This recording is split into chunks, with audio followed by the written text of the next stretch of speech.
You were brought low to be lifted up.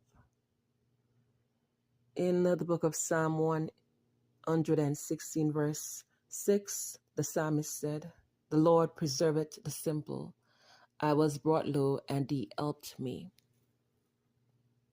Sometimes when you are brought low and you're facing certain situation, it is for you to be prepared for the journey ahead of you.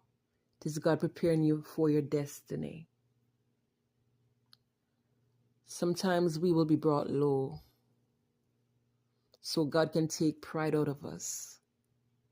So God can remove selfishness and the idea of being self-made, of us wanting to lean to our own understanding and not depend on God and His sovereignty and His wisdom. It is that we oftentimes are so caught up in the way of the world and the world system. We want things to be done a particular way at our own term and according to our will. Sometimes we are far from the will of God. We are out of alignment, and God wants us to be realigned with His will and to regain that intimacy with Him. And so He bring us down and bring us low, stop us within our tracks so we can realign with His plan and purposes for our lives. You were brought low to be lifted up. And after we have suffered for a little while, we shall reign with Him. Hallelujah. And so when you have gone through the process, God will, hallelujah, realign you with His will. He will gird you with strength, hallelujah, and power.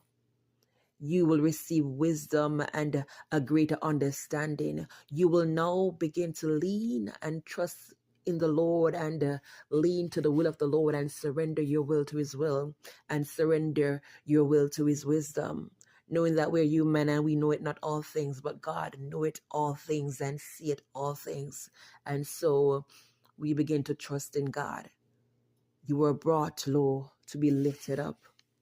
And so you were in the pit, but God elevated you for such a time as this, that you can profess His glory on earth, that His glory may be revealed in your life and to your process, your story and testimony. You were brought low to be lifted up. You were brought low for such a time as this, that you can declare the works of the Lord and to declare the goodness of God, that He is a faithful God and He is a merciful God and a God that careth for His people. You were brought